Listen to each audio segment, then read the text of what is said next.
On our hangout, we have actress, comedian, writer, mother, wife, Tumi Morake. Welcome, Tumi. Huh?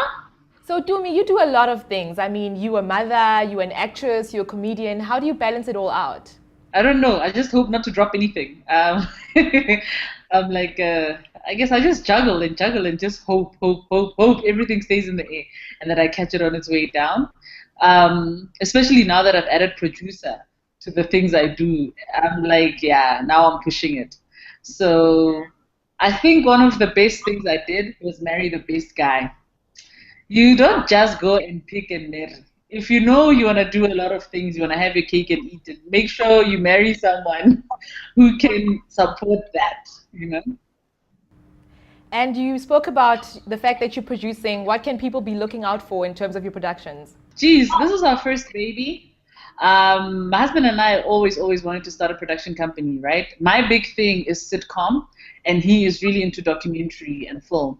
So we have just finished shooting a sitcom now. We're in post production, and it's going to be on air next year. It's going to be on Mzansi Magic next year, January. So it's really exciting because I actually managed to resist writing myself into the show. Do you know how hard it is for a comedian to park their ego? I like it. But yeah, that's what I did. What's the show called? What's the show called? The show is called Quarter Life Crisis. Quarter Life Crisis. Interesting. Yeah, before you have your midlife crisis, you have a quarter life crisis. So it's about it's about these two guys who are going through a quarter life crisis. And what I like about the show really is one of those ideas my husband and I had when we were chilling in bed and we were just talking rubbish. And we were like, you know what we haven't seen on TV is men raising a man. What it is to raise a man, you know, because we do have responsible brothers and we don't see enough of them on TV. So we wrote this two guys who have to assume a lot of responsibility. And I'm hoping that people will enjoy it. And are you still finding it challenging to be in a male dominated industry like stand up comedy? No, hey, because I mean, it doesn't matter where you go in the world, it'll always be male dominated.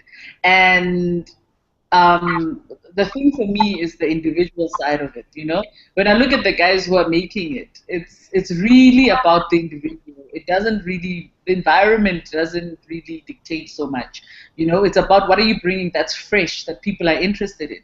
So my challenge now is really to remain relevant because you know it's like there was a time in South Africa where there was no black male comic, right? Then suddenly there was one super famous black male comic.